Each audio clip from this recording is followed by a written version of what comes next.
Good morning. It is Tuesday, April 7th. I'm Maeve McMahon and you're watching Europe Today, your daily dose of European news and analysis, live here on Euronews. Coming up just days before Hungary's parliamentary elections, US Vice President JD Vance is due in Budapest today. Vance will attend a campaign rally and hold a joint press conference with Prime Minister Viktor Orbán. We'll be bringing you the latest from our reporter on the ground. Meanwhile, Viktor Orbán has held emergency talks after explosives were reportedly found near a pipeline carrying Russian gas to Hungary. The development comes as his party trails behind in opinion polls ahead of this weekend's vote. But first, EU Council President Antonio Costa has said targeting civilian infrastructure would be illegal and unacceptable. His comments follow escalating tensions after US President Donald Trump threatened strikes on Iranian infrastructure if the Strait of Hormuz is not reopened. Speaking on Truth Social, Donald Trump used foul language, saying Tuesday will be Power Plant Day and Bridge Day, all wrapped up in one in Iran. There'll be nothing like it. Open the strait, or you'll be living in hell.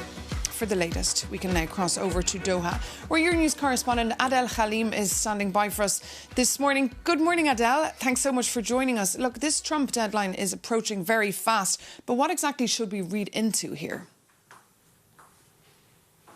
Yeah, Maeve, the clock is really ticking now. We're less than 18 hours away from that 8 p.m. Washington deadline imposed by U.S. President Donald Trump for Iran to reopen the Strait of Hormuz, a vital shipping route that Tehran says is open but closed to its enemies. Over the Easter weekend, the rhetoric really ramped up. Trump warned Iran would be, quote, living in hell if a deal was not reached. Now, Tehran hit back just as strongly. Speaking to the Associated Press, Iran's culture minister called the U.S. president unstable and delusional, saying his statements aren't taken seriously. There was a diplomatic off-ramp where a potential 45-day ceasefire proposal from Pakistan, Egypt, and Turkey, but Iran's foreign minister rejected it outright, calling it illogical. Now, in a lengthy press conference on Monday, President Trump laid out in very stark terms what could happen if Iran doesn't comply. Take a listen. They have a period of, till tomorrow at 8 o'clock. I gave them an extension. They asked for an extension of 7 days, right? I can tell you they're negotiating, we think, in good faith. We're giving them till tomorrow, 8 o'clock Eastern time. And after that, they're going to have no bridges. They're going to have no power plants. Stone Ages, yeah. President Donald Trump there. And beyond his various statements, of course, the South Pars natural gas field has been hit again, and Gulf countries are also still being targeted, Adele. That's right. It's adding real anxiety to the region. Iran's South Pars petrochemical complex is a critical site, part of the world's largest natural gas reserve, shared with Qatar, and it's the second time it's been targeted in a few weeks. But there are also signs of diplomacy. Qatar's Prime Minister Sheikh Mohammed bin Abdulrahman bin Thani received a phone call from Iran's Foreign Minister Abbas Araghchi yesterday. And speaking to our Euronews colleagues in Dubai, the diplomatic advisor to UAE's president says a ceasefire is not enough and is calling for a durable security plan. But with the conflict now in its sixth week, Maeve, and that deadline just hours away, the situation remains extremely tense. OK, Adel Halim, thank you so much for that live update there from Doha. Now back here in Europe, the clock is ticking towards the biggest election of the year for the European Union, taking place this very Sunday in Hungary. Just a few days ahead of the big day, though, Serbia said they found explosives at the Hungarian border, very close to a pipeline, delivering Russian gas to Hungary. The case evolved fast into a campaign topic in Hungary, with the government pointing fingers at Ukraine and the opposition calling it a false flag operation. Our Hungarian correspondent, Chandra Ziros, is here with me this morning in the studio to tell us exactly what is going on. Fill us in. Good morning, Maeve. Yes, indeed. Sunday morning, the Serbian President Aleksandar Vučić announced that 2 bags of explosives were found close to the border with Hungary next to the pipeline which is called Turkish Stream. This is a pipeline delivering Russian natural gas to Hungary and to Serbia, and this is a major component of Hungary's energy supplies. Now, Viktor Orbán immediately called for a Security College meeting, and then he ordered soldiers to guard the pipeline in Hungary, and he also started to point fingers at Ukraine. Let's listen to what he said. Ukrajna pedig évek óta azon dolgozik, hogy Európát elvágja. Ukraine has been working for years to cut Europe off from Russian energy. They blew up Nord Stream, shut down the gas pipeline supplying Hungary, and this year, by closing the friendship pipeline, they placed Hungary under an oil blockade, while the Russian section of the Turk Stream is under continuous military attack. Ukraine's effort pose a direct threat to Hungary. Ukrajna törekvése Magyarország számára életveszélyt jelent. Viktor Orbán there. And Chandra, how is this issue even related to the elections, and how are Hungarians perceiving the claims of Viktor Orbán? Well, in fact, you saw what Orbán said. He's accusing Ukraine. This is nothing new. Hungary campaigns against Ukraine since many, many months. By the way, Ukraine rejected those allegations. Now, very interesting that the opposition is talking about a false flag operation. Péter Magyar said that Orbán is using this issue in order to hijack public opinion and to postpone or cancel the elections. Now I have to quote what Péter Magyar said. Many people suggested that something might accidentally happen in Serbia, possibly involving a gas pipeline 1 week before the Hungarian elections. I want to make it clear that Viktor Orbán will not be able to prevent next Sunday's election, Péter Magyar said. In addition to this, two security experts last week already said publicly that something is in the making, a possible false flag operation, and one of these experts explicitly mentioned that it could happen in Serbia. By the way, Serbia is saying that mentioning Ukraine is a disinformation. They are investigating an illegal migrant who might be involved in this attempt. OK, Chandra Ziros, thank you so much for all those details on what will be a very busy week for you. And meanwhile, the Trump administration is pulling out all the stops to support its preferred candidate in these elections. The US Vice President J.D. Vance will be spending the next 2 days on the campaign trail with Viktor Orbán to, quote, celebrate the deep ties between the two countries. For more on this relationship between President Trump and Viktor Orbán, here's Euronews' correspondent Zoltán Zibozsegi from Budapest. Today, US Vice President J.D. Vance is arriving in Budapest for an official visit. But it's hard to tell whether this is really a diplomatic event or more of a campaign stop. Hungary is heading into parliamentary election this Sunday. And for the first time in 16 years, polls shows Viktor Orbán could lose his position as a prime minister. In these final days, he is doing everything he can to turn the result around. In recent years, Hungary's government has become increasingly isolated within the EU because its anti-Ukraine stance and Eurosceptic billboard campaigns. Orbán is now trying to show that he is not alone, that he still has strong allies. He often points to his good relationship with powerful leaders all around the world, from Israel to Russia. But his most important ally is clearly Donald Trump. Viktor Orbán praised Donald Trump's national security strategy as the most important and interesting document of recent years, saying it finally recognizes the civilizational crisis Europe faces. For months, Orbán's party, Fidesz, tried to organize a Hungarian visit for US president in the campaign to publicly show his support with the sovereignists. But with all the ongoing international conflicts, Trump hasn't made the trip. There were rumors for a while that Vice President Vance will come instead, for example on CPEC conference, but it never happened. The fact that J.D. Vance is now visiting Hungary just 5 days before the election sends a clear message. In Washington, and especially around Trump's circle in Mar-a-Lago, there's a strong preference for Orbán to win a fifth term. In earlier speeches, Vance has even described Orbán as a kind of defender of conservative Christian Europe. They will meet this afternoon, but the big question is now whether that kind of support will be enough to help Fidesz close the roughly 20-point gap they are facing in the polls. Zoltán Zibozsegi there reporting for us on J.D. Vance's trip to Budapest today, which will bring the whole city to a standstill. And this trip, of course, is being closely monitored here in Brussels, especially given J.D. Vance's speech last year at the Munich Security Conference, where he upset a lot of Europeans. For more, we can bring in now Euronews' EU editor, Maria Tadeo. Good morning. Good morning. So Brussels watching this very closely. Well, watching this very closely, and the election itself, of course, when you talk to any diplomat in Brussels and also around the capitals, will tell you the Hungarian election is the election to watch this year. It's the most important, the most consequential, and obviously on Sunday, everyone in this town is going to be monitoring those results. I think at this stage, Brussels is paying attention, but also interesting. We see that the U.S. is really now throwing support behind Orbán, and yet the approach from the European Union has been the complete opposite, to really do low profile, to not get involved, to not respond, to really not snap back. And you saw in those pictures that when you walk around Budapest, the face of Ursula von der Leyen is in posters which sort of portray this as a head of the Commission that is going to destroy Europe, and Viktor Orbán is a polar opposite, the man who is going to face her. And still, we've seen very little from the Commission.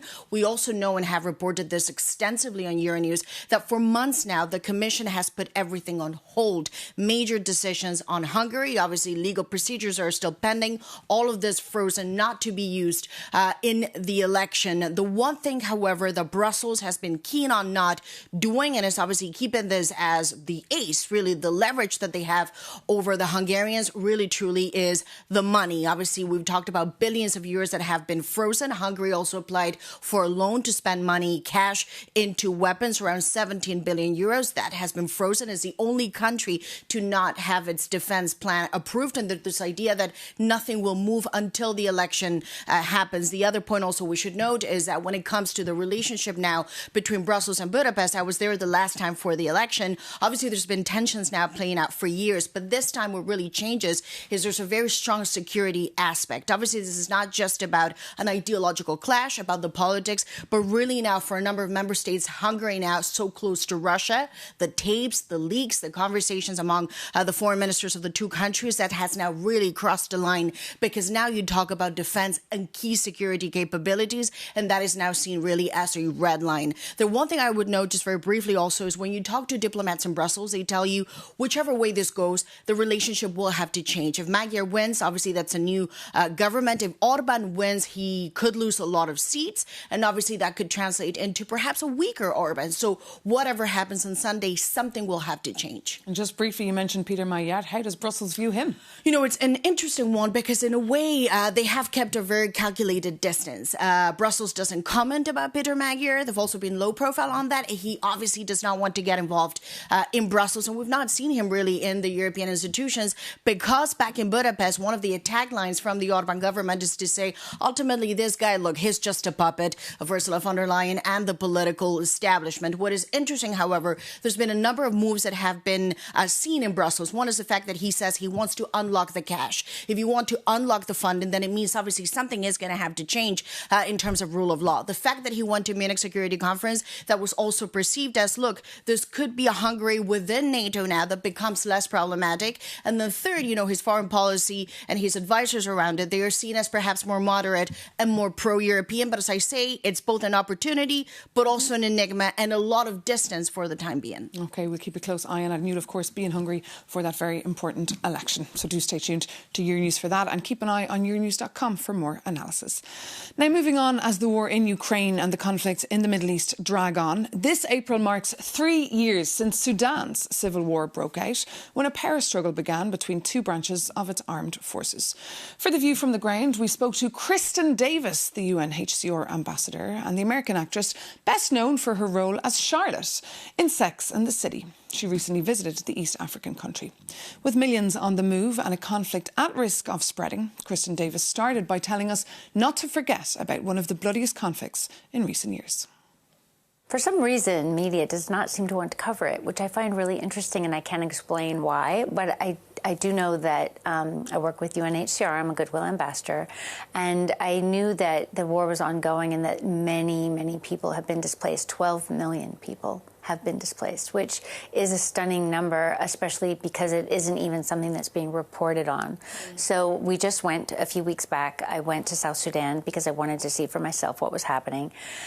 Every time that I have gone on a trip to a refugee camp or a refugee area where people are crossing from conflict, like really life or death level conflict, it's always upsetting, but at the same time it's also inspiring because the people are so strong.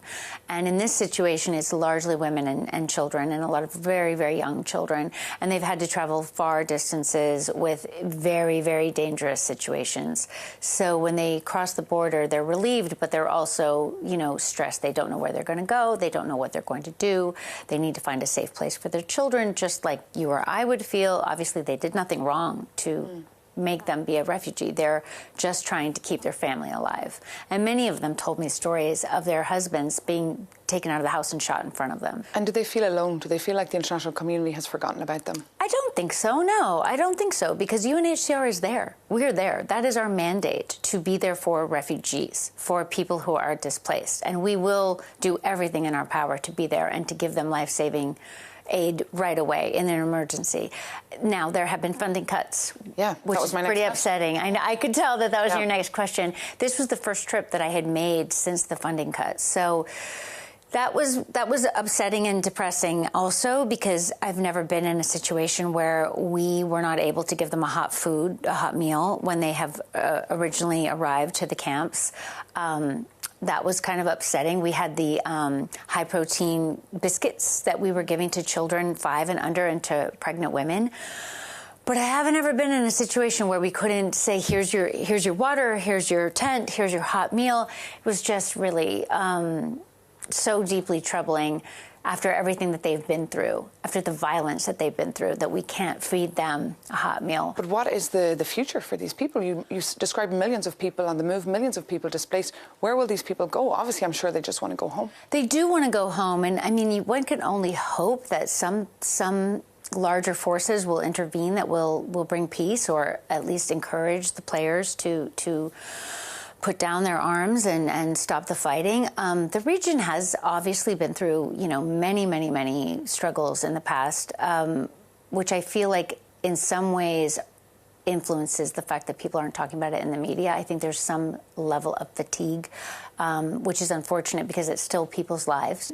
Every single country there, and they're very poor countries, but every single country is making a huge effort to accommodate the people and give them the services that they can give them. They're very poor countries again, so you don't think about necessarily that that's where refugees are, but largely that, I think 70% of refugees are in really poor countries and then never make it to Europe or the United States. Most people, I think, have the misperception that people are just coming freely. That's so not the case. I think it's 1% get resettled. So they're mostly in the poor neighboring countries who can be very, very welcoming, which is hugely important. They may not have a huge amount of funding for them, but the warmth of the welcome is powerful. I think they just want to go home at this point, and it's so many people that it's hard to even imagine, how they will be resettled into these new countries that they're in. But I do think everyone's making a huge effort for that to be a positive experience for them. And meanwhile, Kristen, the war, the US-Israel war on Iran, it's entering its second month. It's turned the whole world upside down. Yeah. Could we be in this for the long haul, you think? I hope not. I really hope not. It's obviously so deeply, deeply upsetting. And I was just talking to my UNHCR colleagues, and over 1 million people have been displaced in Lebanon already. And it's just begun. So it's deeply, deeply disturbing. And I hope that people can, find a way to de-escalate. I mean, this is what we always hope for. No one wants war. And what would your final message of hope be to our viewers who are tuning in today, feeling very overwhelmed and stressed about the state of the world? The world is chaotic right now. I fully get that. But I feel that in terms of refugees and displaced people, empathy is more powerful in some ways even than funds, like understanding that they did not cause this, that the people who are displaced are not at fault. Nothing they did wrong happened that made them be displaced, right? Just having that empathy. And all of us know someone who's a refugee or the child of a refugee. There's people around you that you may not even realize are refugees. And having some understanding of what they've been through, being able to maybe just say a kind word to them. There's so many tiny things you can do that improve the world and that also make you feel better. I find that for myself, it's a way for you to feel like, okay, I can make a positive difference in my little world right now. And that's something. Okay, Kristen Davis, thank you so much Thank for speaking you. to us here on Euronews. So lovely to have you with us. Oh, thank you for having me. Kristen Davis there, the American actress and the UNHCR Goodwill Ambassador, speaking to me earlier. Well, that brings this edition of Europe Today to an end. Thank you so much for tuning in, as always. For more news and analysis, do visit euronews.com. Take care and see you very soon.